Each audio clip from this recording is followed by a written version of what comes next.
저는 따라해 주세요.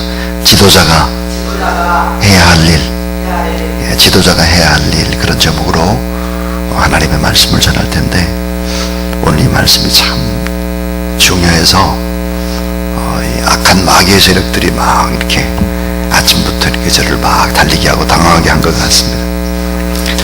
자, 여러분 한번 이 그림을 봐주세요. 이 그림을 보시면 잘 보이는지 모르겠어요. 자, 이스라엘의 국기입니다. 이스라엘 국기. 이스라엘 이 국기를 보면 이스라엘 민족의 역사가 아주 고스란히 담겨져 있습니다. 성경의, 구약 성경의 그냥 요약이라고 보면 됩니다. 이 바로 위쪽에 파란 줄은 바로 뭘까? 그러면 나일강입니다. 나일강이 홍해를 의미하죠. 그래서 이 에집트에 있다가 이제 이 나일강인데요, 나일강과 홍해인데 그것을 건너서 이렇게 빠져나왔다는 거예요. 이걸 갖다가 이제 제1 엑소도스라고 하죠. 그럼 밑에는 뭘까? 이 밑에는 바로 이제 유프라테스 강입니다. 바벨론이 있는 유프라테스 강. 유프라테스 강에서 이렇게 빠져 나왔다는 거예요. 그래서 제1 출애굽 나일강 홍해를 건너므로 신앙인으로 태어나는 것입니다. 그러니까 제1 엑소도스는 애고로부터의 탈출이죠, 이게. 근데 제2 엑소도스라고 하는 것은 바벨론으로부터 유프라테스 강을 건너서 이제 다시 이제 탈출하는 것이죠. 그럼 제2 엑소도스는 무엇을 의미할까? 이 고난과 역경을 통해서 위대한 알곡으로 만들어 가시는 하나님의 그 아름다운 사랑을 얘기하는 것이죠. 그래서 이 두 강 사이에 그러니까 이스라엘 백성들이 있는 거죠.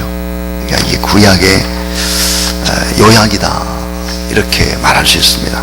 제1 엑소도스와 제2 엑소도스, 애굽의 에집트의 강과 그다음 바벨론의 강, 그 사이에서 이스라엘 백성들을 탈출해 내시는 하나님의 놀라운 기적과 섭리의 이야기, 그것이 바로 이제 이스라엘 국기 속에 나타나는 구약 성경의 요약이다, 이렇게 말할 수 있습니다. 그런데 오늘 본문은 느헤미야는 제2 엑소도스를 다루고 있죠. 그래서 바벨론 포로에서 예루살렘으로 돌아오는 것입니다. 그래서 회파된 성벽을 다시 건축하는 것이죠. 그리고 그것은 신앙의 회복으로 이어지고 공동체 회복으로 이제 이어진다, 이렇게 말할 수 있습니다. 자, 이 느헤미야가 1장부터 13장까지 있게 되는데요, 1부와 2부로 나눌 수 있습니다. 이 첫째 부분은 1장부터 6장까지죠. 등장인물은, 중요한 인물이 느헤미야입니다. 성벽 건축이죠.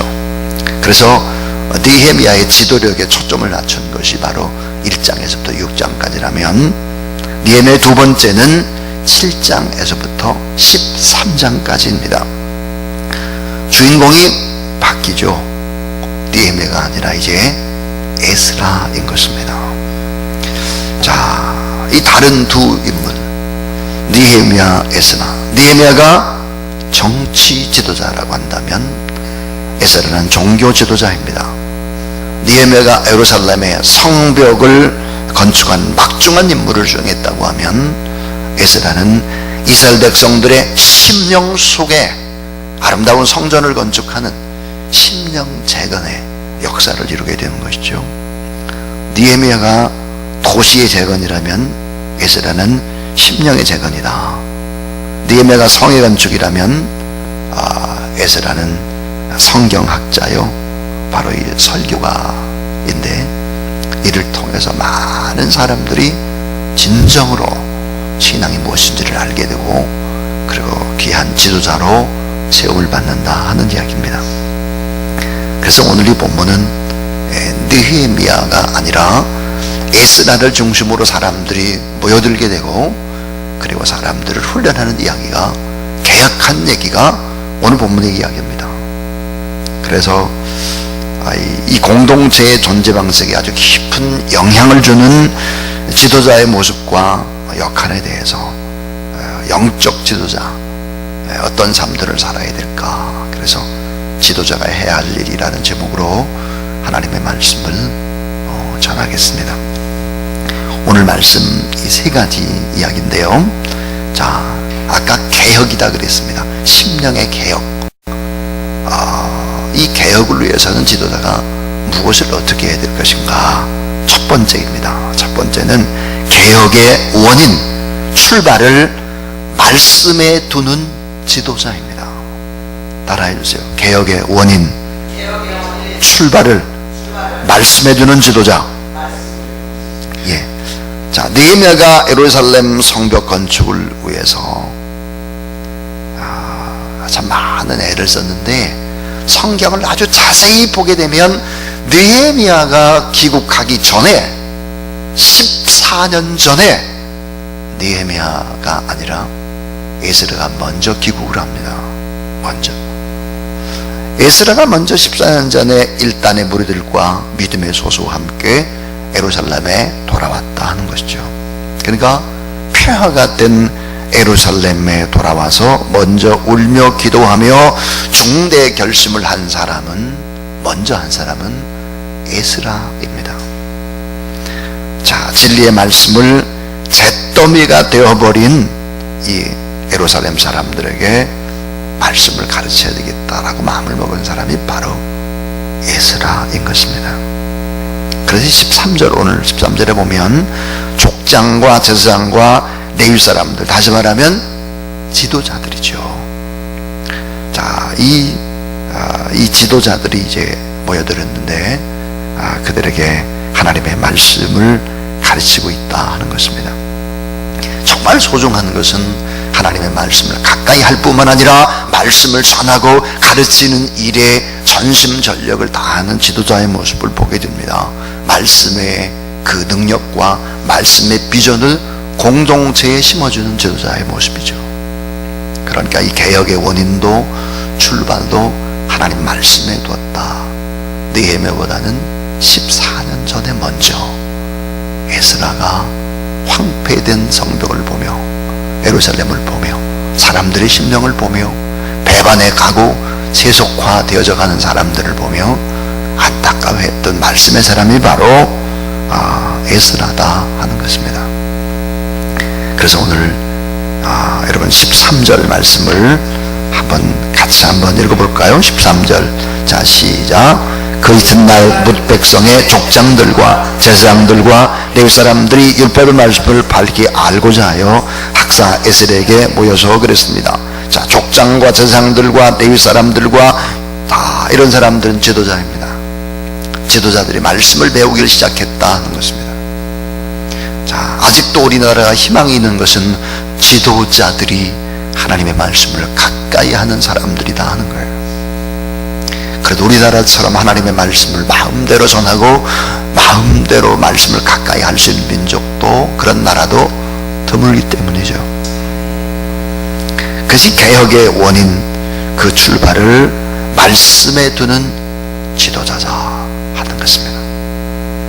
두 번째 이야기는 고난의 역사를 신앙으로 승화시키는 지도자입니다. 자, 이 고난의 역사를 신앙으로 승화시키는 지도자 그랬는데, 자, 유대 지도자들이 바벨론에 있으면서 70년간 어떻게 했을까? 하나님 말씀에 소홀히 했겠죠. 말씀을 소홀히 하고 말씀을 가까이 하지 않았는데, 하나님의 말씀을 배우다 보니까 7일간 초막절을 지켜야 되는, 이 초막절을 잘 지키지 못했다는 사실을 깨닫게 되는 것이죠. 그리고는 이 초막절을 꼭 다시 지키자 해가지고 초막절을 지키는 것이 오늘 본문의 얘기입니다. 자, 이스라엘 백성들이 제1 엑소도스 출애굽 이후에 40년을 광야에서 살았습니다. 초막집을 짓고 살았죠. 자, 이 광야에서 삶이 어땠을까? 그것은 바로 구름기둥, 이 불기둥으로 하나님이 보호해 줄 뿐만 아니라 만나와 메추라기로 공급하시고 늘 보호하시고 이끄셨죠. 자, 그래서 이 광야 40년을 회상하면서 초막집을 짓고 여호수아 때부터 계속했던 일들인데 바벨론 포로에 있는 동안에 못했단 말이에요. 그것을 다시 하기 시작한다 하는 것입니다. 자, 여러분, 이 초막절에 중요한 것이 뭘까? 광야 40년, 그것은 만나의 사건이죠. 만나를 먹었습니다. 만나. 자, 전혀 먹을 것이 없는데 하늘에서 만나가 내렸어요. 그것은 하나님이 영원한 공급자라고 하는 것을 가리키는 것입니다. 근데 이 만나는 매일매일 필요한 분량만큼 거뒀거든요. 그러니까 내일 먹을 거, 모레 먹을 거 많이 걷어 놓으니까 다 썩었어요. 이게 뭘까요? 매일매일 필요한 것을 거두는 바로 이 공급자가 하나님이다 하는 것을 알게 하고 매일매일 거두는 원리예요. 한날 한날이 중요하다는 것을 가리킵니다. 또 하나, 이 만나를 가지고 공평한 분배의 원리를 가리킵니다. 분배. 쌓아놓으면 안 된다는 거예요. 나눠야지. 내일 거 모레 거 쌓아놓으면 다 썩는 거라는 거예요. 그래서 이 공평한 분배의 원리라든지 매일매일 거두는 원리, 하나님의 공급자라는 원리, 그 다음에 또 하나 원리가 있습니다. 그게 뭘까요? 바로 예배의 중요성의 원리입니다. 이것은 준비의 원리죠. 자, 이상하게도 안식일을 잘 지키기 위해서 그 전날은 어때요? 이틀 분량의 만나를 이렇게 쌓아놔도 썩지 않았다. 다른 날은 다 썩었는데 말이에요. 예배 중요성의 원리죠. 이런 것들을 철저히 광야 40년 동안 가리킨 것입니다. 공평한 분배, 내가 쌓아놓으면 썩는 거다. 매일매일 필요한 것만 거두고 한날 한날이 소중하고, 그리고 하나님이 공급자야지. 내 마음대로 계획대로 안 된다고 팔팔 뛸 필요가 없다 이 말이에요. 예배의 중요성, 준비의 원리, 이런 원리들을 철저히 가리킨 것입니다. 그러니까 이 초막집을 짓고 이런 고난을 경험하면서 하나님의 그 은혜와 인도하심과 섭리와 이런 것들을 배우는 것이 바로 초막절입니다. 여러분, 이 초막절을 다시 부활하면서 제2의 출애굽, 제2의 엑소도스, 바벨론에서 탈출을 해서 성벽을 건축하고 이렇게 하나님을 찬양하고 하나님을 기대하고 이렇게 할 수 있도록 인도하시는 하나님에 대한 찬양과 하나님의 일하심을 몸으로 새겨보는 것이 바로 초막절이다. 그러니까 고난의 역사를 신앙으로 승화시키고 새롭게 이스라엘 백성들에게 신앙을 심어주는 에스라의 모습을 볼 수 있습니다. 마지막 이 세 번째, 이 지도자 에스라가 한 일이 뭘까? 그것은 영적인 생명력과 공동체를 소생시키는 지도자였다. 영적인 생명력. 하나님의 말씀에게는 영적인 생명력이 있잖아요. 그리고 공동체를 소생시키는 그런 지도자의 모습을 볼 수 있습니다. 말씀을 깨달은 지도자는 하나님의 말씀, 그 의미를 전달했을 때 백성들이 말씀 앞에 순종했고, 오늘 17절에 보니까 크게 기뻐했다 그랬어요. 말씀을 받고 크게 기뻐하고 생명력이 회복된 것을 볼 수 있습니다. 참 영적인 거장이나 또 이 지도자들을 보게 되면 지도자는 정말 사람들을 다 움직이는 것 같습니다. 이 지휘자 가운데 정명훈 씨가 이렇게 여러분 오케스트라를 지휘를 하잖아요. 근데 오케스트라를 지휘를 하게 되면 막 팔을 움직이고 이렇게 하는 것에 따라 거기에 청중들이 다 몸을 움직이고 있습니다. 그러니까 오케스트라만 지휘하는 것이 아니에요. 그 손끝 하나하나 막 따라 청중들이 다 움직이니까요. 예, 그냥 볼 수가 없으니까. 결국은 지휘한다기보다는 사람들의 마음을 이끌어가는 것이죠. 참 지도자가 그런 것 같습니다. 제가 늘 강대상에서 자주 했던 얘기 가운데 우리 박근혜 대통령이 좀 부드러웠으면 좋겠다. 눈물을 많이 흘리면 참 좋겠다.